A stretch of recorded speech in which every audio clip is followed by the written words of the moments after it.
Good evening and welcome to the Tuesday, January 19, 2021 regular meeting of the Mayor and City Council.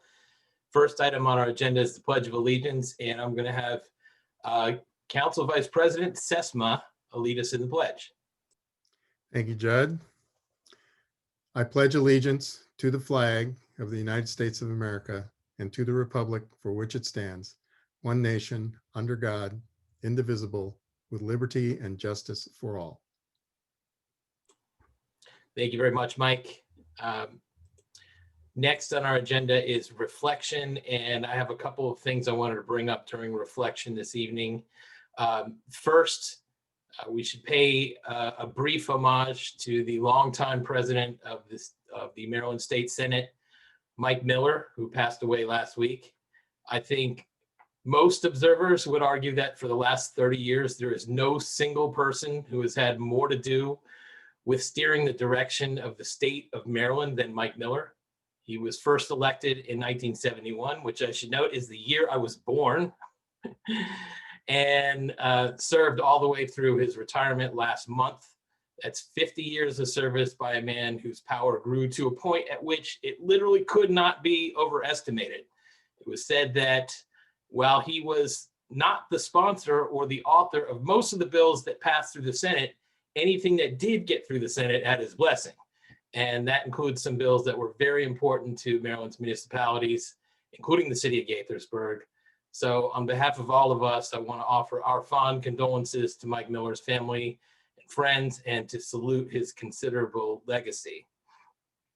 And also, as part of our upcoming moment of silence, I'd call on us all to send our prayers and best wishes to all involved with tomorrow's presidential inauguration. This is the first meeting since the January 6th Capitol insurrection and attack on our democracy. And I'm sure every one of us has a lot to say about what happened. And I want to acknowledge that, but of course, I don't want to take our city meeting too far off track. I do think, however, that it's appropriate on the eve of the inauguration to reiterate our commitment and devotion to the United States of America and the systems and traditions that are at its foundation, including reverence for the democratic process, honoring the results of our elections, and the remarkable tradition handed to us by the founders of the peaceful transfer of power. It's up to all of us to preserve and continue these traditions. And tomorrow, when we swear in President Joe Biden and Vice President Kamala Harris, that is exactly what we will be doing. So with all that in mind, I will call for a moment of silence, please.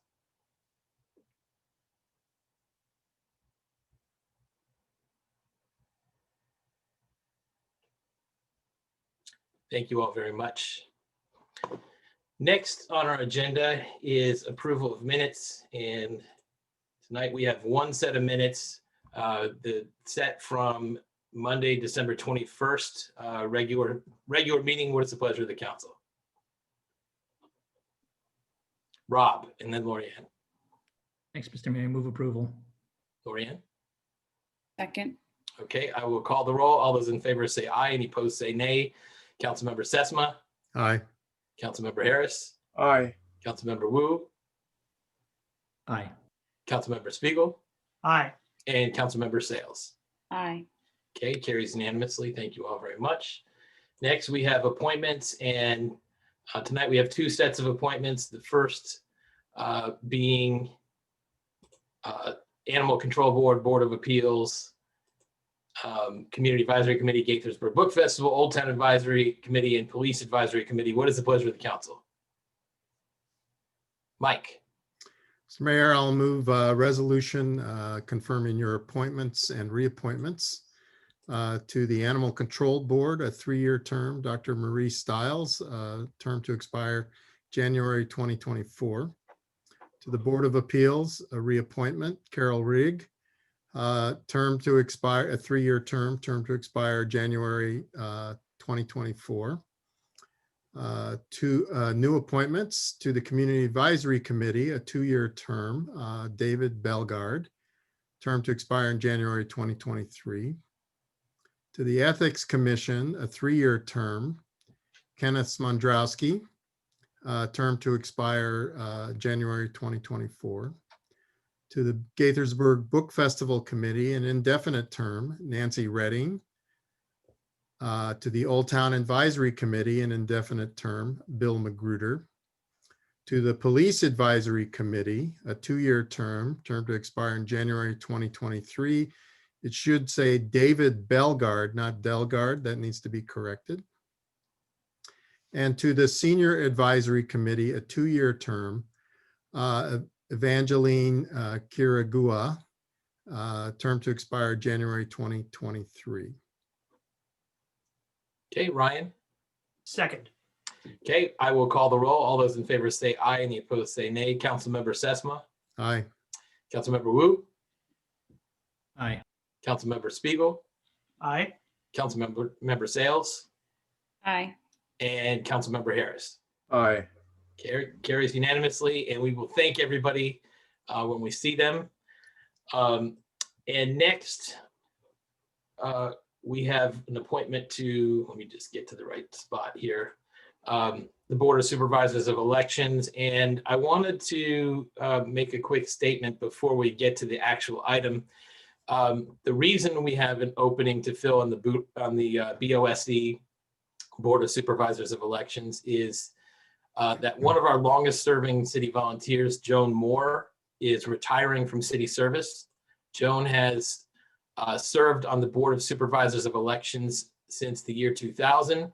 That's more than 20 years, and has been the chair of the board since 2005, which is more than 15 years. And if you think that's a long period of service, she's also served on our Landlord Tenant Affairs Commission since 1996, and served as an election judge in Montgomery County and city elections for more than 40 years. Joan Moore was recognized Distinguished Citizen of the Year in 2009. As Joan departs to enjoy her retirement, I want her to know that many current Board of Supervisors of Elections members have mentioned how much they appreciated her mentorship when they joined the board. The council and I wish Joan Moore the very best of luck, health, and happiness in her retirement. We are very, very grateful for her service, and I expect that we'll be sending her further recognition in the coming weeks. But that said, due to Joan's retirement, we have a vacancy on the Board of Supervisors of Elections, and I've appointed Joyce Aubrey, who's been serving as an alternate member, to the full member status. And so that's the appointment that's before you. And I will ask, what is the pleasure of the council? So moved. Okay, Lorianne moved, and Neil, did I see your hand go up? Second. Okay. All those in favor say aye, any opposed say nay. Councilmember Sesma, Aye. Councilmember Wu, Aye. Councilmember Spiegel, Aye. Councilmember Sales, Aye. and Councilmember Harris. Aye. Okay, carries unanimously. And tech team, if you could bring Joyce up to onto the Zoom with us, then we're going to have her take the oath of office. And again, Lynn, I keep meaning to, one day we should redraft this oath, because it is the most awkward sounding oath that there's ever been in history, I would argue. We can certainly take a look at that. It's in the charter, so it would require a charter amendment. All right. Well, as as we're looking for any other charter amendments, maybe we could include that next time. Tech team, do we have Joyce with us? Yes, I'm here. Joyce, Oh, if you okay. could put your video on, Joyce, we'd appreciate it. Okay. Wait a Yeah, second. because we need to see you raise your hand. Oh, okay. Did I do it? No. I don't see you up here yet. Okay. I'm not sure what to do. Okay. You want to give her some guidance, Chris? At the bottom of the screen, if you hover over the bottom of the screen, there should be a video button. There There we you go. There I am. Okay. Okay, welcome, Joyce, and Thank you. congratulations. We've gotten through this first part, but now you have to say the oath correctly, or it's all negated. Okay. Okay. All right. So we need you to raise your right hand, Mhm. and then repeat after me. I, and state your name, I, Joyce Aubrey, do affirm do affirm that I will support that I will support the Constitution of the United States, the Constitution of the United States, and that I will and that I will be faithful and bear true allegiance be faithful and bear true allegiance to the state of Maryland to the state of Maryland and support the Constitution and support the Constitution and laws thereof, and laws thereof, and that I will, and that I will, to the best of my skill and judgment, to the best of my skill and judgment, diligently and faithfully, diligently and faithfully, without partiality or prejudice, without partiality or prejudice, execute the office of execute the office of Board of Supervisors of Elections Board of Supervisors of Elections as a member, as a member, according to the United States and Maryland constitutions, according to the United States and Maryland constitutions, the laws of this state, the laws of this state, and the Gaithersburg City Charter and Code. and the Gaithersburg City Charter and Code. Congratulations. Thank you Give her very a round much. of applause. Thank you very much. Well done, Joyce. We appreciate your service, and we will be talking to you again soon, I am sure. And we have an election this year, so perfect timing for this promotion to full member. Thank you. Thank you, tech team. Next, we're going to move on to presentations. And tonight this is actually kind of a banner night for a lot of reasons, but we are going to do our first proclamation in just about a year. But we're gonna sort of gradually bring proclamations back into our order of business. The tech team, if you could bring the proclamation onto the screen, that would be great. And I'm just gonna read the background material. It is page 27 of the package, tech team.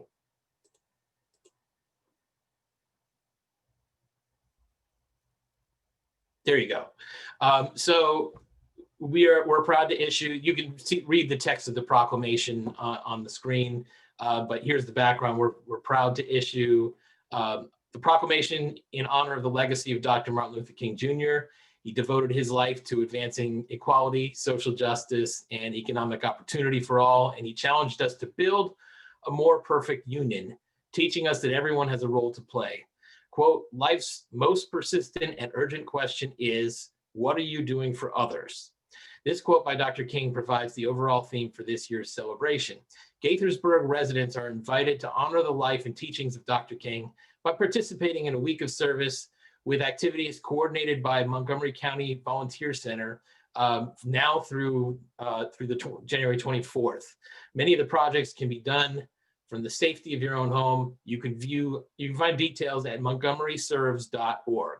In Gaithersburg, we'd like to celebrate the ongoing work of the Gaithersburg Cares Hub at Seneca Creek Community Church. Hundreds of families continue to be served in response to the growing food and health needs resulting from the COVID-19 crisis. As part of the week of service, there are two ways you can assist the Cares Hub in its mission. Residents are invited to write and drop off cards of encouragement that will be distributed to food recipients, allowing Gaithersburg residents to share a little love with their neighbors who are facing challenging situations.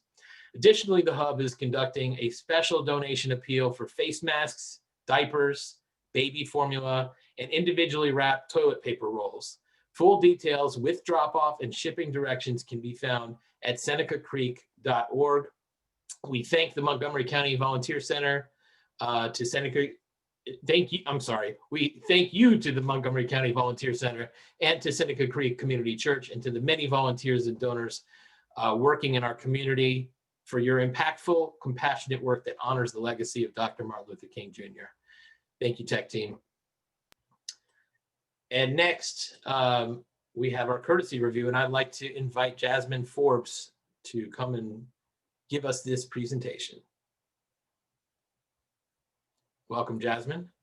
Thank you. Can I have tech team, can I have page number 34, please?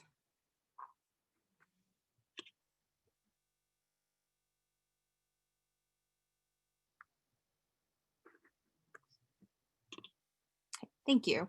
Good evening. Staff's before you tonight to present a courtesy review on application ASDP-8733-2020 and seeking guidance on how to proceed with this application. As shown on the screen, the amendment to schematic development plan is for Crown Neighborhood 1, which is located east of Samuel Highway and south of Fields Road.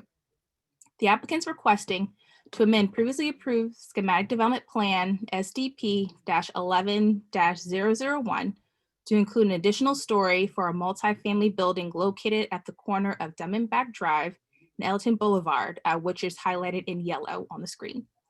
The original SDP was approved for a multifamily building that is 5 stories with a maximum height of 75 feet. The SDP also approved the number of units and the maximum built-to lines for this property. Due to existing grades on the property, a small corner of the building will be partially below grade. The space that is below grade will contain uses associated with the multifamily building, such as a leasing office, mailroom, and a fitness center. In the city code, a basement shall be counted as a story if it's used for business or dwelling purposes. For the application, the basement will be considered as a story and will be counted towards the maximum 5 stories permitted on the approved SDP. Therefore, the applicant's requesting an amendment to permit an additional story, but not requesting approval to increase the maximum height of 75 feet. Section 24-198C states that amendments involving a change in use or changes other than use, staff shall present the application to the council as a courtesy review. It further states, following a courtesy review presentation by staff, the council shall either deem that the application has a minor effect and thereby direct the planning commission to make a final decision, or the council may direct that the amendment be referred to the planning commission for further evaluation, public hearing, and recommendation. The council shall thereafter approve or disapprove the recommendation of the planning commission. So staff recommends that the city council find that this has a minor effect and direct the planning commission to hold the public hearing and make a final decision on the amendment. The additional story will be partially below grade, and the maximum height of the building will not exceed the previously approved 75 feet. And this is more of a note change on the previous SDP. And I'd be happy to answer any questions you may have this evening. Thank you very much, Jasmine. This strikes me as the very definition of housekeeping here. Nothing's changing about the plan. There's just a legal note that we have to make in order. So I totally agree. It's a minor amendment. Ryan, what do you have to say? I agree, Mr. Mayor, and if there are no other questions from my colleagues, I would want to move that the council deem this application to have a minor effect and direct the planning commission to hold the public hearing and make the final decision on the amendment. Thanks, Ryan. I saw Neil's hand go up first and then Mike's. Go ahead, Neil. I'd like to second the motion. I agree. This is one of the most minor of changes that I've heard since joining the council. Agree. Mike, go ahead. Yeah, Jasmine, thank you. I agree as well. I just was curious what the builder had in terms of plans for this space. It looks like there's a couple of corners of the building that are going to be like this, but this is the only one that has a level below grade. So I was just, is this going to be retail or is this part of the amenities and lobby for the building? It's going to be part of the amenities for the multifamily. So it's going to be like a leasing office, mailing room, anything for the residents that's going to live in this building. Okay, great. Thank you. Okay, well, we have a motion in a second. I will call the roll. All in favor say aye. Any opposed say nay. Councilmember Sesma. Aye. Councilmember Wu. Aye. Councilmember Spiegel. Aye. Councilmember Harris. Aye. Councilmember Sales. Aye. All right, carries unanimously. Jasmine, Greg, thank you both very much. Thank you. Next on our agenda is public comments. This is the time when the mayor and council like to hear from anybody who'd like to speak on any topic that's not a public hearing topic. And guess what? We have no public hearing. So basically any topic city related that you want, we ask that you keep your comments no more than 3 minutes. If you have more than 3 minutes worth of things to say, you can submit your comments in writing and they'll be considered just like any oral testimony.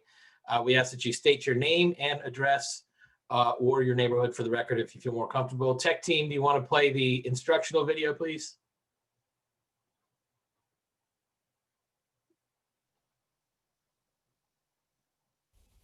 Good evening.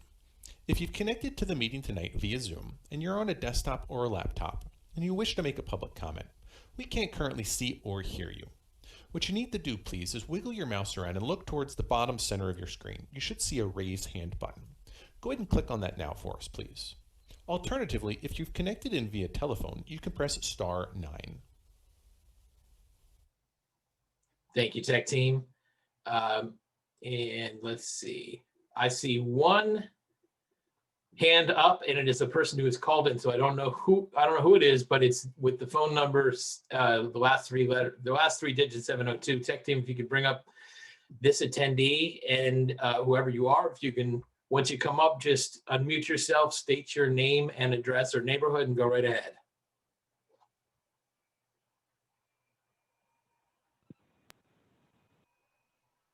Hi, it's Bill Snyder from the Board of Supervisors of Elections.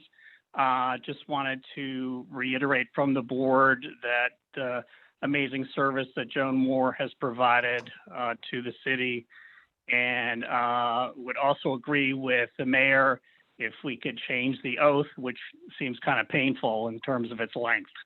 So but the board felt very strongly that we wanted to acknowledge Joan's service to the city. And that's my comment.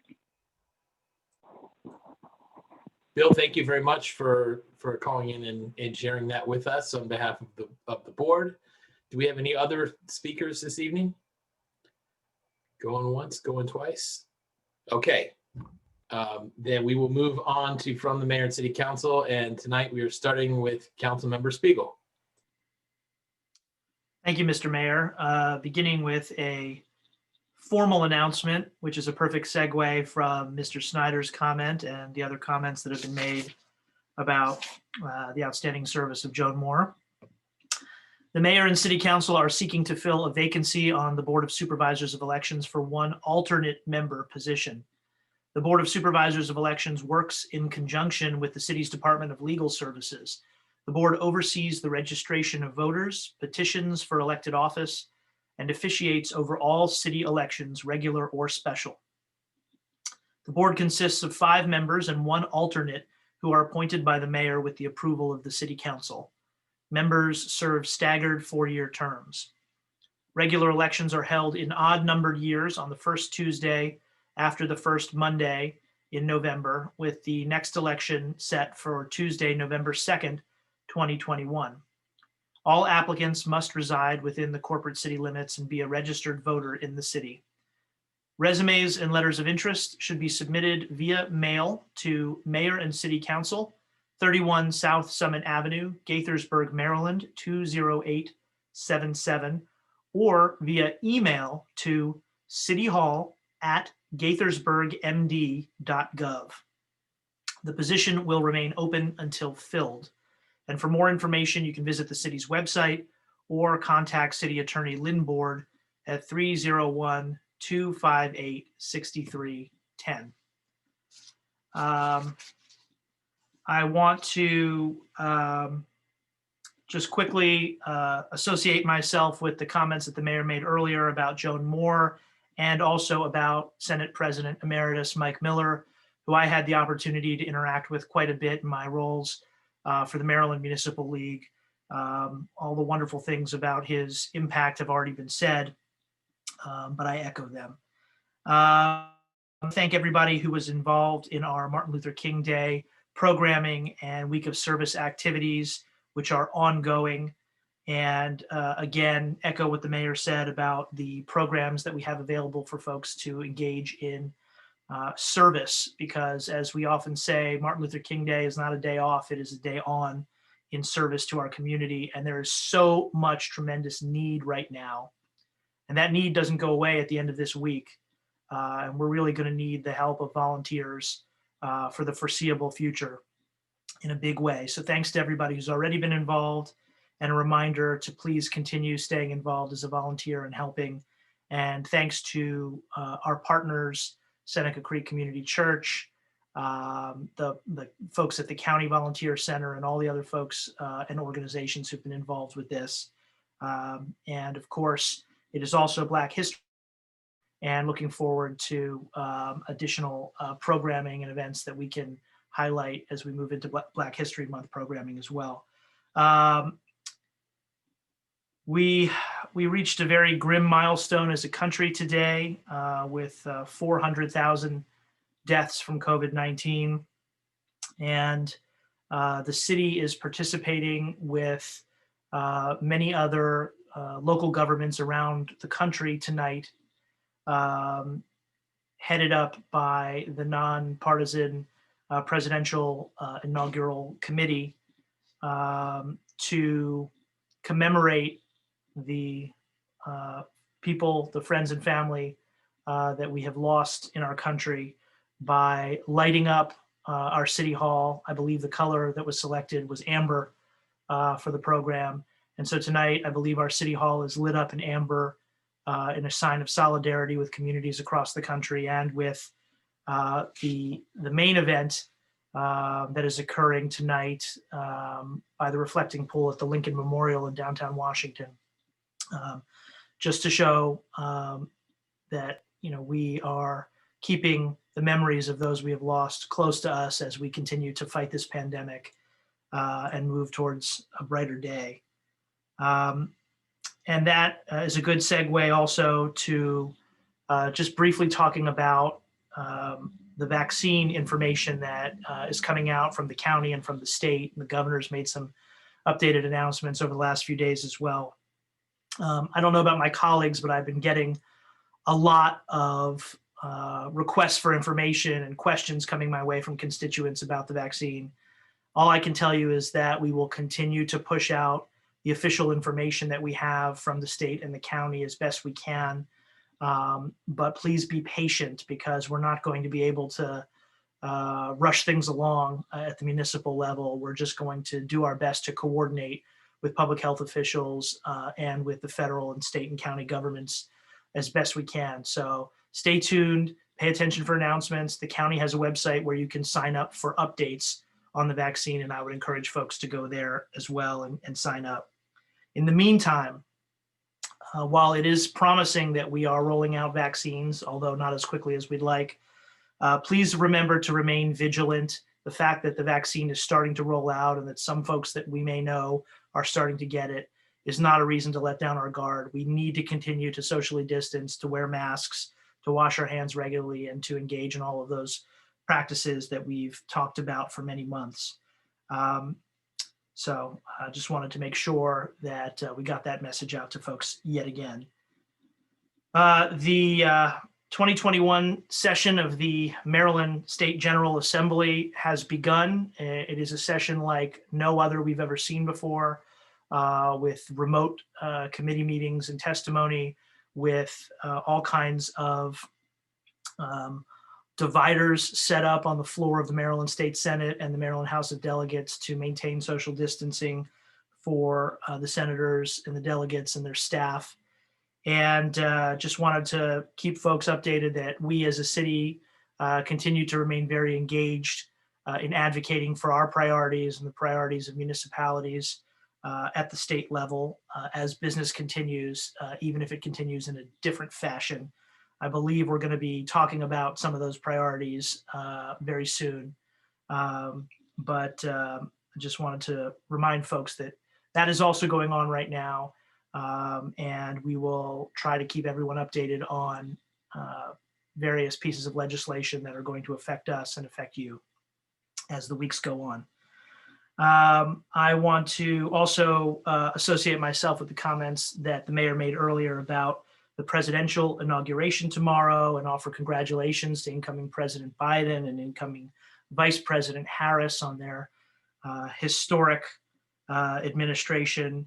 But again, want to remind everybody to be safe and follow the public safety guidance as we have seen all of the activity going on in downtown Washington to make sure that our officials there and our region as a whole remains safe.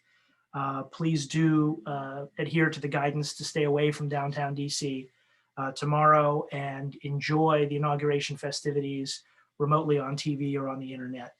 And that's all I have this evening. Thank you. Thank you, Ryan. We'll go to Councilmember Wu. Thanks, Mr. Mayor. And the benefit of following two eloquent gentlemen is that all of the wonderful things that have been said, I can just echo. And I'll specifically point out the congratulations to the incoming administration and the many great days ahead. Thank you, Rob. We will move to Lorianne. All right, thank you, Mayor. And I will follow my colleague, and so much has been said. And I too want to thank the city for participating in the recognition this evening of the 400,000 plus lives that have been lost due to the pandemic. In addition to the lives that were lost, we also have people who are still experiencing lots of challenges during the pandemic, from homelessness, unemployment, food insecurity. And so there are lots of resources that are available. We have lots of programs here in the city. And if you have any issues, please reach out to our Community Services Division. And then I just had some questions about what occurred in the city 2 weeks ago. The double shooting that occurred over the weekend, and just wanted to find out about the status of the investigation, the timeline. I believe there's a monthly PACT meeting that's occurring tomorrow, but I haven't seen any information about it, and just wanted to get some information from. Sure. Sure, Lorianne. First of all, I believe the PACT meeting has been rescheduled temporarily or tentatively, I believe, to the 27th. I can get you some more information on that. Given all of the situation around the inauguration and some of the safety concerns, I believe the PACT wanted to push the meeting out. As far as an update regarding the investigation, the fact-finding continues. That's being led by Montgomery County Police, and all facts will be reviewed by Howard County State's Attorney. There's been no new updates as we're still very much in the early phases of the investigation. So there's no new information to share at this time. Okay, if we can just update the website so that everyone's aware that the meeting won't be happening tomorrow, and additional details. Their website, you mean the PACT website? Because we don't maintain their website. It's not a city, it's on our city website. And there is a date for the first meeting that they have. The second meeting, it's blank. So it is on our website. Okay. We will check into that. Thank you. Thank you. Okay, we will move to Neil, please. Oh, thank you. I thought I was going to go later. Couple of things. First of all, I was able to participate on Sunday in the Martin Luther King Day of Service with for the Explore Gaithersburg project. I was glad they held something on Sunday instead of Monday, since some of us in the private sector don't get Monday as a holiday, sadly. But anyway, the project is to map all of the trails in city parks. So they gave us access to an app, and we could wander the trails. Sunday was Borer Park, and not only the paved trails, but any unpaved trails. And there was an opportunity to take pictures and add any annotations for landmarks in the park, scenic vistas, etc. And the project is designed by the Parks and Rec Department and the G Park group, so that by the time it's finished, all of the trails in all of the city parks will be thoroughly mapped and annotated. I know a lot of people that aren't aware of trails in various parks in the city. And I think the goal of this project is to make sure that that people know about this great resource, a way to get outdoors and really enjoy yourself without leaving town. And the other note that I'd like to say is my wife, who is a psychologist, is in Group 1A as a healthcare worker and had her shot. And I'd like to report that she had no ill effects from the shot. She had a sore arm for the rest of the day, but nothing too serious. And by the next day, she was totally without any symptoms and side effects. And looking forward to subsequent shots and a lot less to worry about personally. So I'd encourage everybody to take advantage when the time comes. I know people are concerned about vaccines in general, but all the science shows that the risk is much, much less than the risk of actually catching COVID and having terrible side effects or worse from it. So please get yourself signed up when your number comes up and get yourself taken care of. That's it for now. Thank you. Thank you, Neil. I'll just note before we go to Mike that I have somebody who shall not be named in my family, but pretty much just as close to me, who was also in 1A and also got the shot and didn't even really complain about sore arms. So we're in the same boat, and I'm with you. Let's encourage everybody to sign up and get it as soon as they have the opportunity. I know I can't wait to do it. We'll go to Mike. Thank you, Mayor, and thank you for that lead in. I do want to actually touch on the issue of the virus again, and the fact that we have, even though there are available vaccines, or there's a plan for vaccinations, and there are several vaccines available, and there will be more soon. I think it's likely that it's going to take quite a while to vaccinate everybody, and so it's important that we all pay attention, but we also remain vigilant. The 400,000 Americans who have lost their lives due to COVID, it's important to realize that it took 9 months to get to 300,000 deaths, and it only took a month to get from 300,000 to 400,000. So it was in the month of December that another 100,000 individuals died from the effects of COVID. So it's important that we follow the advice of the health professionals to mask up, avoid crowds, especially indoors, wash your hands frequently, and if you're able to work from home and follow the other guidance that we've been given. So the best way to avoid infection is to stay away from those who may be infected. It's clear that the variant of the virus that has a higher transmission rate is occurring throughout the United States. So the problem with that new variant is that it's much easier to become infected randomly. So we have to be even more cautious now. It doesn't seem to have any effect on the vaccines that are available, but yet you still don't want to get infected. So that's the most important advice that we can give you.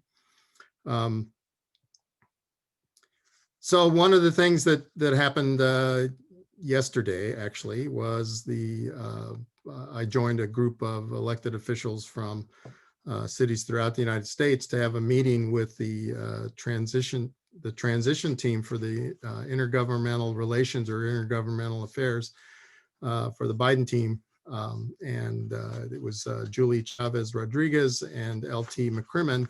And they basically laid out their plans for improving and reinvigorating the Intergovernmental Relations Office of the White House to work with cities, municipalities, local governments, and really improve those interactions. And they laid out the priorities for the first, as soon as their site is activated, which will happen at 12:01 tomorrow. First priority, as the president-elect has mentioned, is to implement a vaccination plan across the country.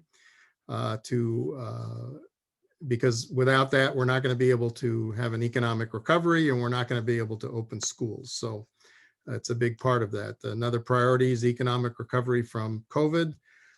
implementing the climate crisis plan, as the president-elect has said, rejoining the Paris Climate Agreement, and then dealing with issues of racism, injustice, and ensuring that equity and fairness are how government programs and local government operates. So one of the things that was asked of the elected officials is wanting to know how cities are dealing with economic development, climate change, racial equity in housing and transportation, and access to food and jobs, and other assistance. Also input on cabinet nominees. If you support those individuals that have been identified as nominees for various cabinet positions, please contact your representatives and let them know that. So there are clearly plans for direct funding to local government, which is important. We don't have to wait for the state to decide how that would be distributed, or the county. Some of those things are in the offing. And then the big COVID relief bill will include a jobs package and loans for businesses that focus on small business assistance, and then stimulus funding directly to individuals. So stay tuned for all that. We're looking forward, as all the other elected officials on the call are all looking forward to improved relationship with the White House in terms of work, the White House working with local government, especially municipalities. So that's about it. Again, want to thank Joan Moore for her long service to the city, as both on the landlord and tenant affairs, but largely for the Board of Supervisors of Election. And that's all I have for tonight. Thank you. Thank you, Mike. I want to quickly thank staff for coming up with the slide to show our National COVID Memorial Tribute. And I just wanted to take a moment to thank everybody in the community, because I've received several emails from people in the community who are actually doing their own National COVID Memorial participation in their neighborhoods. And I'd encourage everybody to post it and share the pictures of that with us, because we're obviously here at the meeting and can't be out in the neighborhoods tonight. And I will note that City Hall will be illuminated in amber all week, not just for tonight. So we will not be having a work session next week, January 25th. We have no work session, but the next regular meeting of the mayor and council will be on Monday, February 1st.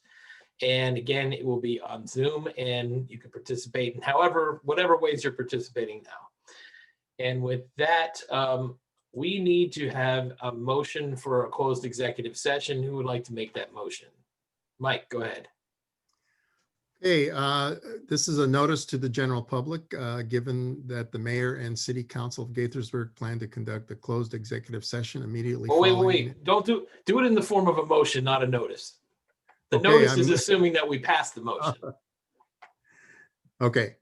I move that the city of Gaithersburg, City Council of Gaithersburg, conduct a closed executive session immediately following this virtual session on Tuesday, January 19th, 2021. The meeting is proposed to be closed pursuant to the general provisions article of the Annotated Code of Maryland, section 3-305B1II, to discuss any other personnel matters that affects one or more specific individuals. The topic to discuss is the process for the annual evaluations for the city manager and city attorney. The closed executive session will be held pursuant to the motion that I have just stated. And that's it. I need a second, please. Okay, Neil. Second. Okay, we will call the roll. All those in favor say aye. Any opposed say no, say nay. Councilmember Sesma. Aye. Councilmember Wu. Councilmember Wu, you're muted. Yeah, sorry, I had a pop-up. Aye. Okay, Councilmember Spiegel. Aye. Councilmember Harris. Aye. Councilmember Sales. Aye. Okay, thank you. Carries unanimously. So we will be having a closed executive session immediately after this meeting. We will go to from the city manager, Tanisha. Thank you, Mayor. As usual, you all do such an amazing job of covering the topics, so I don't have to fill in those gaps because you've covered them well. I do have just a couple of things. Just a reminder that the budget survey still remains open to the community through the end of this month. We really encourage you to jump on there. It doesn't take very long, and tell us your priorities for our FY22 budget. So we look forward to hearing from everyone in the community on that. I wanted to point out that in case you didn't get any stats regarding winter lights, we got a lot of stories about winter lights, and we saw the cars, and in some cases we got a few complaints. But we know it was probably the best socially distanced holiday activity around, as our participation increased 67.5% over last year from a car count perspective. And so we hope that the community enjoyed that, and we hope to continue that even post-pandemic. So we'll see how things shake out. On the vaccine front, local health departments are unfortunately taking a lot of flack for what's been perceived as delays. I can tell you that we follow Montgomery County very closely and get updates from them. They aren't holding back any vaccines. In fact, they've administered 19,000 or so, and they've received 19,700. So they are administering them as they receive them, and they are still in the very first phase and the very first tier of vaccination for priority groups, which included law enforcement. And so I'm pleased to report that we have about 85% of our police department currently vaccinated, and we will continue to share information as we receive it. However, as has been mentioned tonight, the fastest way to get information is through the county's COVID website, and they do have a hotline that you can call and sign up for text updates, where they'll text you where they are in the process. And the county is also conducting a survey trying to get a feel for resident demand and interest in the vaccine. So I would encourage our residents to go out and take that vaccine. Also, just want to mention that the research continues on our racial equity plans for 2021. So we continue to work with the cohort, and Dennis Enslinger, Deputy Manager Enslinger, is still involved with the COG Equity Officers Group. Unfortunately, since our last update was at the end of December, we've had a couple of holidays since then. There's not much to report today. I will say that there are meetings scheduled going forward. So I have meetings with the cohort this Friday and coming up 2 weeks from there as we prepare for the mayor and council retreat at the end of February, where we'll go into detail about our plans for 2021. And Deputy Manager Enslinger has an equity officers meeting through the COG group at the end of January. So more information to come there. I did agree to provide an update to you all, no matter how brief, at the second regular mayor and council meeting. And so not much to report tonight, but definitely work still continues. I also mentioned there's no new updates, unfortunately, with respect to our officer involved shooting. That is to be expected. We are asking for patience, as these investigations do tend to take time if they're done effectively. And certainly as we have more information that's substantive, we will report that out. And then I would like to say this is probably the most partisan adjacent thing you'd ever hear me say as a city manager. And I say it's adjacent because it's not partisan at all. I'm very excited for Vice President-elect Kamala Harris tomorrow, who is also a member of my sorority. And I choose to focus on, in the midst of all of our challenges right now, how in the midst of all of that, we found ourselves electing as Vice President of the United States of America the first woman, the first Black person and woman in South Asian American woman to that office. And I think certainly we can spend some time talking about the ways we have yet to go. And I know we are committed to that as a community and as an organization, but we also want to stop and celebrate these amazing victories and signs of progress that we have along the way. So congratulations to my sorority sister, who will take office tomorrow afternoon. And that's all I have. Thank you. Thank you very much, Tanisha. I'm going to try to start using the phrase partisan adjacent as much as I can, because I really like that. And in all seriousness, I'm thrilled about 67% increase in winter lights. That's 67% more joy that our staff and their work has brought the community. And appreciate your updates on the cohort and on the investigation, and your very optimistic, hopeful words about our new vice president. And I think we all, in a partisan adjacent way, we share your optimism and look forward to what's to come. Next, we will move to economic development update. Tech team, if you could bring up Tom Lonergan, please, that would be great.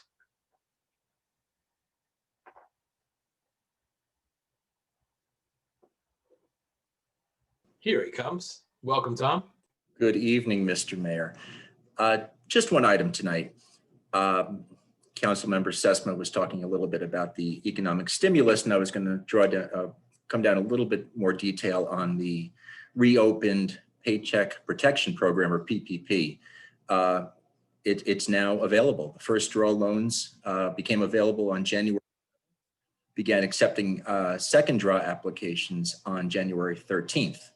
The second round of PPP lending, which is obviously part of the Economic Aid Act, did provide for $284 billion to help struggling businesses survive the pandemic.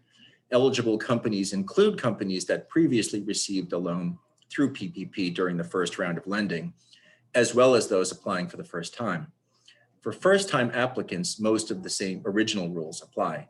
A company or nonprofit must generally have 500 or fewer workers, and applicants must certify that current economic uncertainty does make the loan necessary to support continuing operations. First-time borrowers are eligible for 2.5 times their average monthly payroll cost, up to $10 million. Businesses that have used their entire first draw from PPP and with fewer than 300 employees may qualify for a second PPP loan by showing a 25% reduction in gross receipts. Loans for second-time borrowers are capped at $2 million. Food services and lodging businesses such as restaurants and hotels can get loans of 3.5 times their average monthly payroll, but that $2 million cap does still apply. For a loan to be fully forgiven, at least 60% of that money has to go towards payroll expenses, but the other 40% can go towards rent, utility, mortgage interest payments, and other eligible expenses. Borrowers can choose how much time they want to spend the money, as long as it's between 8 and 24 weeks. Notably, borrowers don't have to keep their employees' headcount and wages at pre-pandemic levels to have their loan forgiven, if they certify that they had to cut staff to comply with federal guidance on sanitation, social distancing, or any other work or customer safety requirements related to COVID. Like last year, PPP loans are issued by banks and other lenders. Exact requirements vary by lender, but applicants will generally need copies of their payroll records. Many lenders will also request the business's 2019 tax return and documents like articles of incorporation or a state business registration certificate. More information on the PPP program can be found on the Small Business Administration, or SBA, website. I did also want to quickly mention that the stimulus bill includes more funding for the Economic Injury Disaster Loan, or EIDL grants. These grants of up to $10,000 per applicant will only be available to businesses in low-income census tracts whose revenue dropped at least 30% over any 8-week period since early March.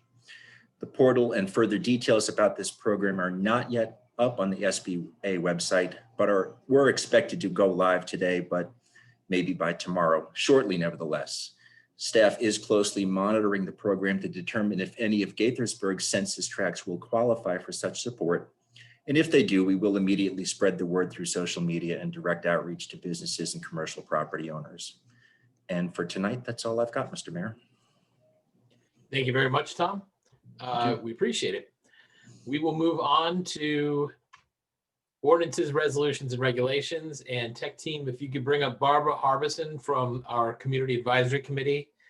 And I see Maureen Herndon in the attendee list as well. Let's bring up Maureen just in case there's any specific questions as well. Welcome, Barbara. Yeah, good afternoon or evening. Good evening. Good evening. And I have to pause for a moment. This is for Tanisha. Hi, Soror. Hello, Soror.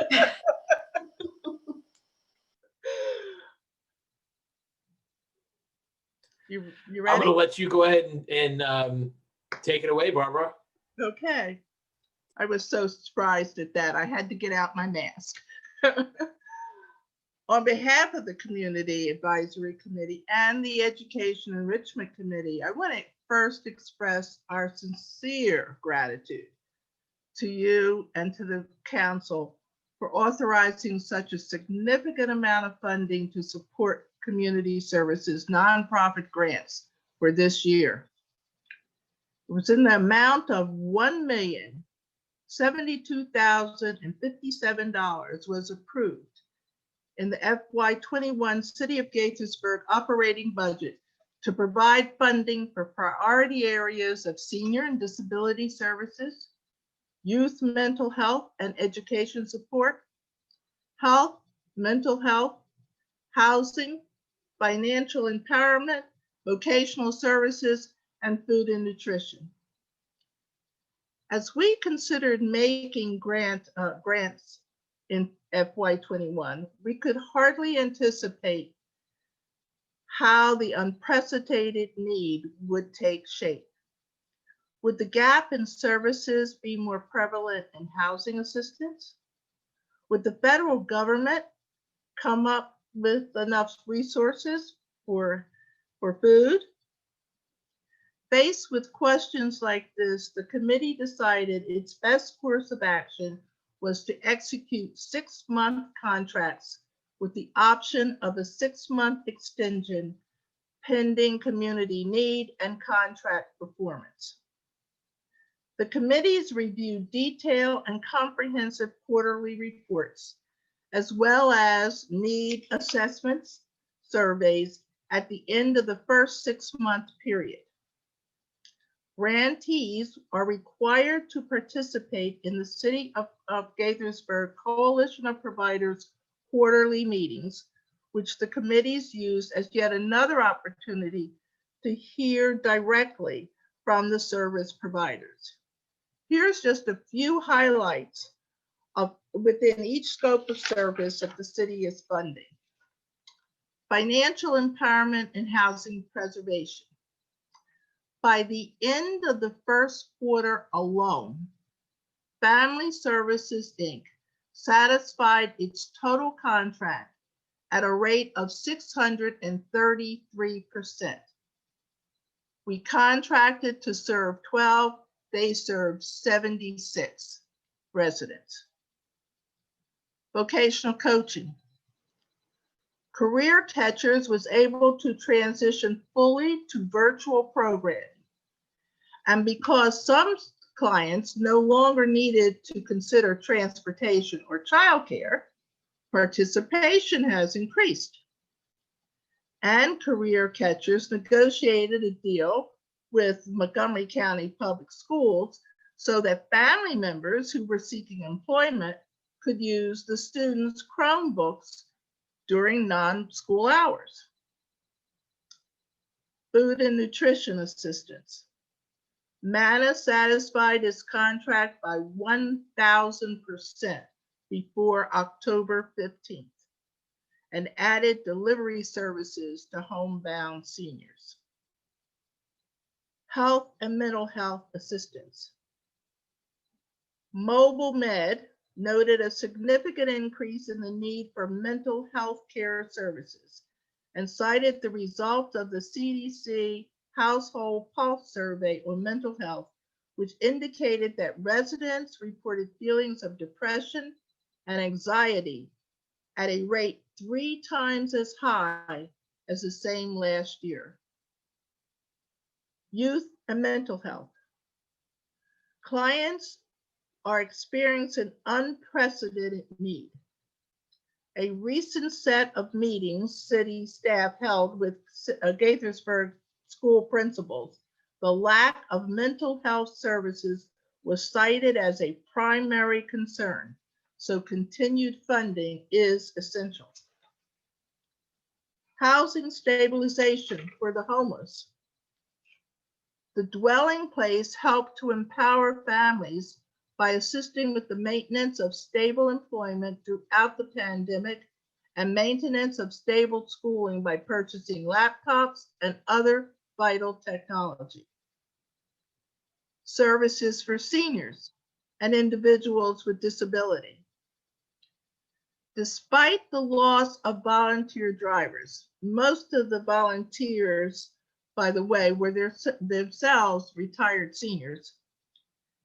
Gaithersburg Help was able to provide 115 rides during the first quarter. Educational supports.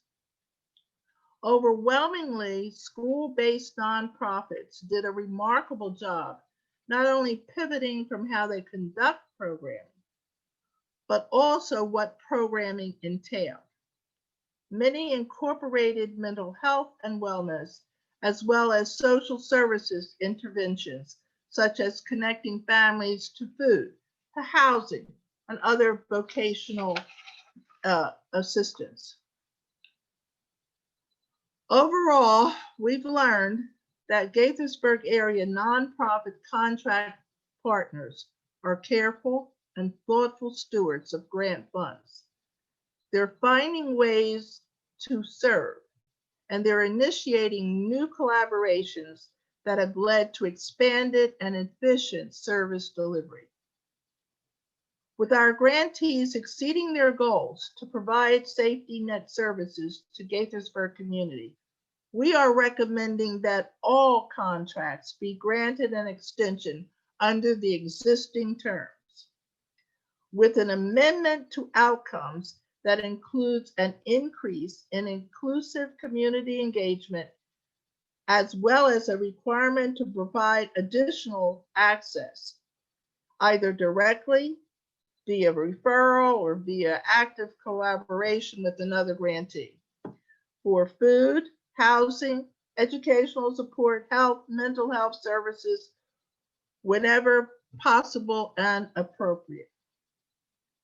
With the appropriation of funding effective July 1, 2020, the city manager was authorized to execute contracts with the awarded nonprofits for the delivery of services for the second half of FY21. One award is at the purchasing threshold that requires city and mayor and city council resolution. The community advisory and educational award enrichment committees recommend approval of the second 6-month funding in the amount of $106,218 to the Housing Initiative Partnership to fulfill the scope of the Financial Empowerment and Housing Preservation Contract. Thank you. That's it. And if there are any questions, Maria and I are here to answer them. All right, thank you, Barbara. So I will note, just as a matter of full disclosure, that in my day job, I have contracts with 3 of the nonprofits on this list: Nana Food Center, Gaithersburg Help, and Mercy Health Clinic. Therefore, I will not be participating in this conversation. I will just call balls and strikes here. Who'd like to make a comment or ask a question? Ryan. Well, once again, Mayor, I think this one is a pretty easy call. I think it's directly in line with the strategy that we laid out for dealing with maintaining and even increasing a little bit our funding and support for the various nonprofit partners that we work with to provide the contracted services and the supplemental safety net services. So it's clear from Barbara's presentation and the information that we have that the services are desperately needed at this time in light of the economic situation and the public health situation. And considering that all but one of the 6-month extensions are within the spending discretion of the city manager anyway, and I assume she's going to exercise that discretion to move forward with those other contracts, that consistent with that and consistent with our strategy and the funding that we intentionally set aside for this and the approach to do this nimbly and quickly instead of having to go through a whole competitive bidding process again. It just makes a lot of sense. To me, it's an easy call, and I support approval. Thank you. We'll go to Mike. Yeah, I agree 100%. I think our partners, our nonprofit partners, are maximizing and optimizing the use of the funds that we've provided, and they clearly are addressing our objectives for this funding. So I thought Ryan was going to move the resolution, but since he didn't, I'll move it, and Ryan can second it. I'll second it. Lorianne, I don't want to curtail any discussion, so I know my colleagues have more to add. So I saw Lorianne's hand go up. Lorianne, did you have? Yeah, I just had a question, unless Mike wasn't finished. Okay, thank you.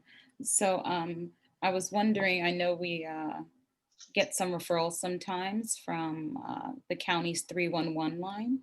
Maybe Maureen can answer that. How are we advising residents on rental assistance, and is this included with the housing initiative? Okay. Yes, Lorianne, we actually are working very close with 311 because we are encouraging residents to access that number, especially with the food access line they have set up. And then we have a weekly meeting and system that's been coordinated by Joanna around our housing assistance, so that we stay on the same page as much as possible with the county. We don't want to be sending our residents all over to too many different phone numbers because it's complicated. So Tawana and the group are doing an excellent job, really addressing city residents directly and comprehensively as far as whether they should go to the county if there's a COVID rent relief there, or that we'll process it directly. So we're helping city families as much as possible, like navigate this new world, especially around rent and housing. They're our main calls. Thank you. And the information is available in multiple languages that we're pushing on. Yeah, we have a lot of written information that's available in English and Spanish, but there's also additional information in other languages through the county website as well. So thank you for that. Any other questions or comments? If not, we have a motion and a second on the table. I will call the roll. All in favor say aye, any opposed say nay. Councilmember Sesma. Aye. Councilmember Wu. Aye. Councilmember Spiegel. Aye. Councilmember Harris. Aye. And Councilmember Sales. Aye. Carries unanimously. Thank you all. Barbara, appreciate the presentation. Maureen, did you want to add something? Just real quickly, if you don't mind, I just wanted to do a shout out to Lauren Sukol, who's done a tremendous job with the grants management and the committee work. She's part of our community service staff. And this is a little off the subject, but I really have to thank Carla Contreras from Community Services, and especially the whole city community. We had a very successful holiday giving season under a new drive-through model, and we couldn't have done it without all our residents that were so generous with donations. So we really want to appreciate or send appreciation to the whole city community for supporting holiday giving. And one last thank you to Carolyn Crosby and Parks, Recreation, and Culture.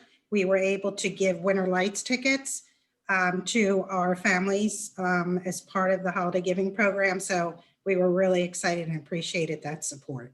So thank you all for that. Thank you for doing that. Let me just, before you go, I just want to echo those thanks to our donors, to our volunteers, to our committees, Community Advisory Committee, Educational Enrichment Committee, whose work is really invaluable to us. And just to say once again, Maureen, we're proud of what you and your team do all the time in community services. It's so important and we really appreciate it.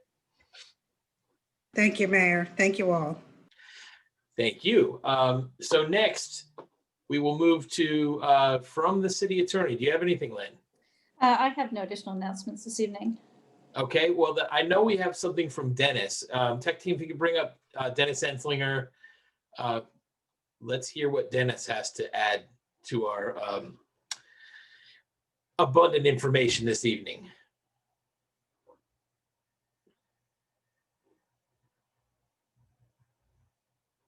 Here comes Dennis.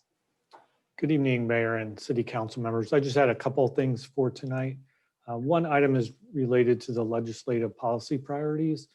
After further discussion with our legislative members, staff is recommending modifying our legislative priority policies regarding our bond bill submission. When you reviewed and approved the recommendations on November 16th of last year, we were recommending submitting a bond bill for the development of a new park in Crown neighborhood. Currently, we're going to ask to modify that. We are requesting to change the city's bond bill priority to the pedestrian bridge project over Great Seneca Highway at Quince Orchard Drive. This is kind of a P3 project in the sense that it's a combination project between the city and AstraZeneca. And this would add the state if we would get the bond bill project. So I just wanted to let you know about that and kind of have the council endorse that change to our legislative policy priorities for 2021. Do we need a motion on that? I don't think if you need a formal motion, just kind of an acknowledgement that we're making that change. Okay, by nod of heads, or if you're okay with that, nod your head. Okay, looks good. And then the other items, I wanted to highlight a couple of stormwater projects for the public who might be watching tonight or watch recorded video, since we do have members of the public who do that.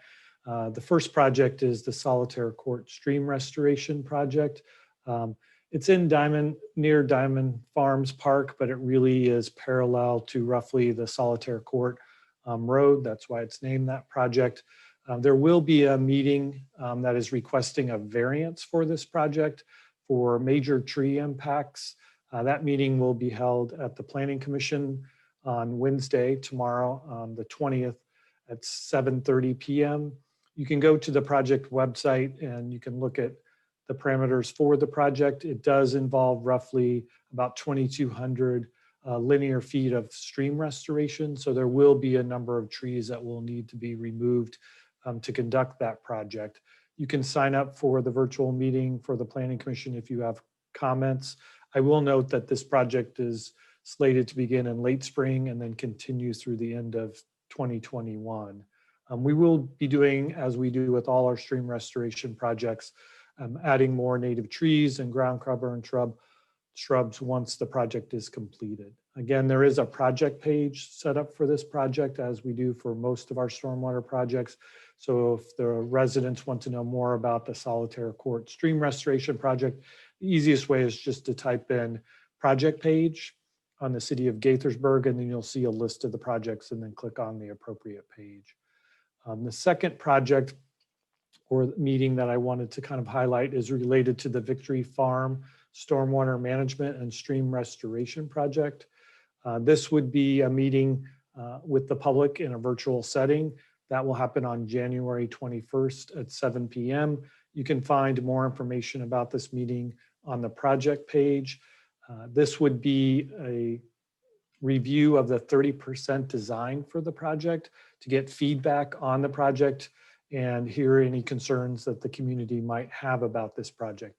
This is one of our larger stormwater projects. It actually has 3 components to it.